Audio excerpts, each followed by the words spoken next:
இலங்கை தமிழரசு கட்சி ஜனாதிபதி தேர்தலில் எதிர்க்கட்சித் தலைவர் சஜித் பிரேமதாசவிற்கு ஆதரவளிக்க தீர்மானித்துள்ளது. அத்துடன் தமிழ் பொது வேட்பாளர் ப. அரியநேந்திரனுக்கு ஆதரவளிப்பதில்லை எனவும் அவரை போட்டியிலிருந்து விலகுமாறு கோருவதற்கும் இதன்போது தீர்மானிக்கப்பட்டதாக 2 நாளைக்கு முதல்ல ஆர்ஜே சந்துரு ரிப்போர்ட் யூடியூப் சேனல்ல நான் ஒரு வீடியோ பதிவேற்றிருந்தேன். நான் எதிர்பார்க்காத ஒரு விஷயம் இந்த வீடியோல கட்டாயம் மாறணும். புதுசாக வந்தால் தான் இப்போ இருக்கிறது இன்னும் ஒழுங்காக ஆகலையே. தற்செயலா மக்களுடைய கருத்துக்கள் எப்படி இருக்குது அப்படின்னு சொல்லி கேட்டு அறிந்து கொள்ளலாம்னு சொல்லி எடுக்கப்பட்ட வீடியோ தான் அது. அந்த வீடியோவில் நாம் கேட்ட 99% வந்து மாற்றத்தை விரும்புகிற மக்களாக தான் இருந்தாங்க. வீதிகளில் நடந்து போகும்போது எடுக்கப்பட்ட வீடியோ.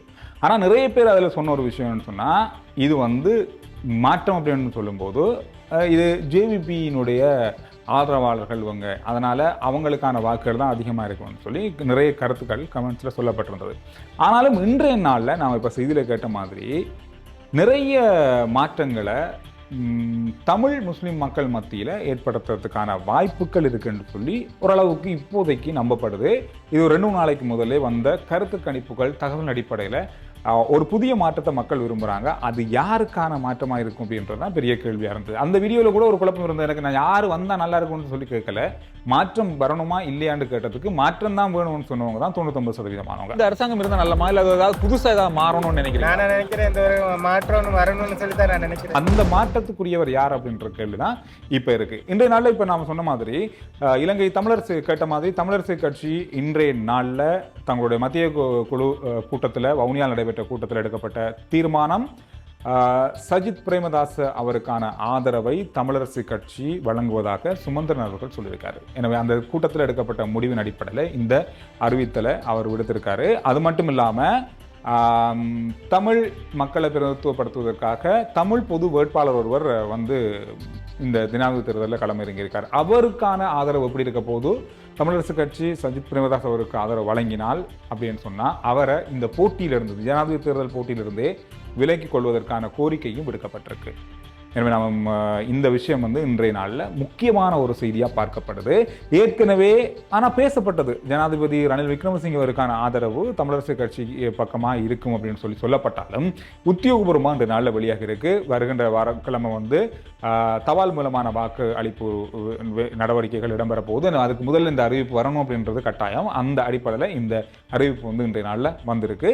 பொதுவாக கவனித்து பார்க்கும் பொழுது சஜித் பிரேமதாச அவருக்கான ஆதரவு கட்சிகள் தமிழ் முஸ்லீம் கட்சிகள் அதிகமாக இருக்கிறது. குறிப்பாக ஸ்ரீலங்கா முஸ்லீம் காங்கிரஸாக இருக்கட்டும், ரிஷாட் பதீனுடைய அவருடைய கட்சியாக இருக்கட்டும், இப்பொழுது தமிழரசு கட்சியாக இருக்கட்டும், அதிகமாக தமிழ் முஸ்லீம் மக்களை பிரதித்துவப்படுத்துகிற பல கட்சிகள் சஜித் பிரேமதாஸ் அவருக்கான ஆதரவை வழங்கியிருக்காங்க. நேற்று நல்லூருக்கான விஜயத்தை மேற்கொண்டு வந்தார் சஜித் பிரேமதாஸ் அவர்கள்.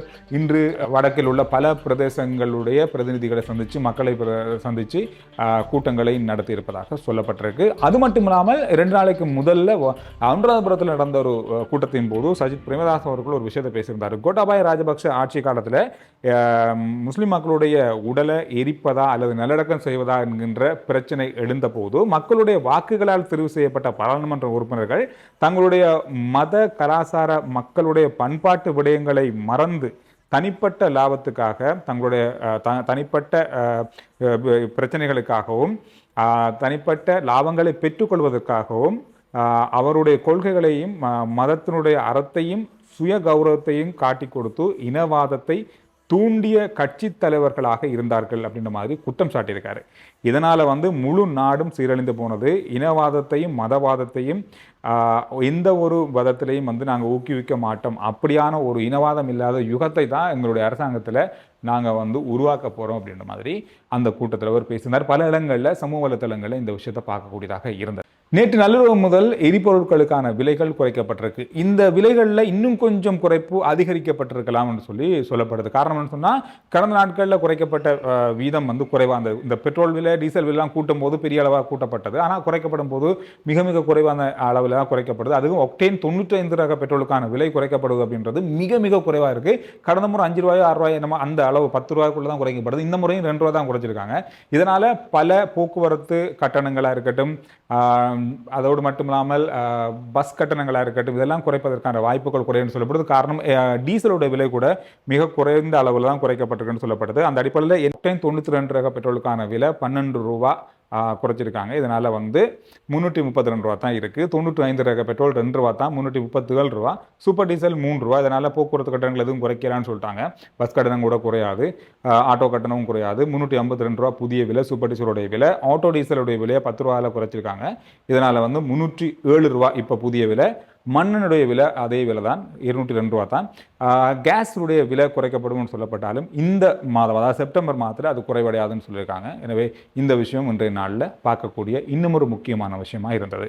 கடந்த 2 நாளைக்கு முதல்ல இந்திய தேசிய பாதுகாப்பு ஆலோசகர் இலங்கைக்கு வந்திருந்தார். இது அவசரமான ஒரு வருகையாக இருந்தது, எதிர்பார்க்காத ஒரு வருகையாக இருந்தது. என்ன பேசப்பட்டது அப்படின்றதை தாண்டி அவருடைய வருகையில் ஒரு சில பதட்டங்கள் இருந்தது அப்படின்றத செய்தித்தளங்களில் பார்க்கக்கூடியதாக இருந்தது. காரணம் என்ன, நிச்சயமான ஒரு ஆட்சி மாற்றம் இலங்கையில் நடக்க போகுதா அல்லது இருக்கிற அரசாங்கம் தான் இருக்க போகுதா, எதுக்காக வந்தார்? ஆனால் வருகின்ற 2 வாரத்துக்கு பிறகு, 2 கிழமைக்கு, இந்த எலெக்ஷன் நடக்கிறதுக்கு 1 கிழமைக்கு முதல்ல இந்திய பிரதமர் இலங்கைக்கு வரலாம் அப்படின்னு மாதிரியும் சொல்லப்படுது. அது எந்த அளவுக்கு இருக்க போகுதுன்னு தெரியல.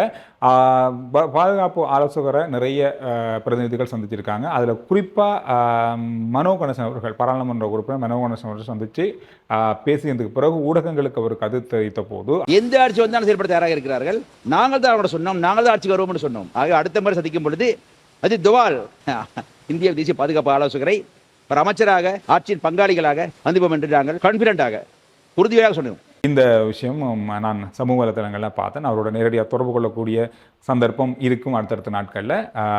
அந்த நேரத்தில் இது சம்பந்தமாக நான் அவரோட கேள்விகள் கேட்கலான்னு நினைக்கிறேன். எனவே இது இன்றைய நாளில் பரபரப்பாக பார்க்கப்பட்ட 2 முக்கியமான விஷயங்களாக இருக்குது. ஒன்று, தமிழரசு கட்சி தங்களுடைய ஆதரவை வழங்கியிருக்கின்றதுமை, அது மட்டும் இல்லாமல் இப்பொழுது நடந்து கொண்டிருக்கிற தேர்தல் பிரச்சார நடவடிக்கைகள், அதோடு இந்திய ஆலோசகருடைய சந்திப்பு, வருகை, எரிபொருள் விலையில் உள்ள மாற்றம், அதோடு இன்னொரு முக்கியமான விஷயம் இருக்குது. தேர்தல் வன்முறைகள் நாளுக்கு நாள் அதிகரித்து கொண்டே இருக்குது. இன்றைய நாளில் 1500க்கும் அதிகமான தேர்தல் வன்முறைகள் இதுவரைக்கும் பதிவாகி இருப்பதாக சொல்லப்பட்டிருக்கு. எனவே தேர்தல் வன்முறைகளும் ஒரு பக்கம் கூடிக்கொண்டு தான் போகுது, நாட்கள் நகர கூடிக்கொண்டு தான் போகுது. எனவே இந்த செய்திகள் முக்கியமான செய்திகளாக இன்றைய நாள் இருந்தது. Arch Santoor report YouTube channel, Facebook page, WhatsApp channel, இது எல்லாத்தையும் ஃபாலோ பண்ணுங்கள். உடனுக்குடனான செய்திகளை நான் உங்களோட பகிர்ந்து கொள்கிறேன். வாட்ஸ்அப் சேனலுக்கான லிங்க் டிஸ்கிரிப்ஷன்லையும் முதல் கமெண்ட்ஸ்லையும் இருக்குது, ஃபாலோ பண்ணுங்கள்.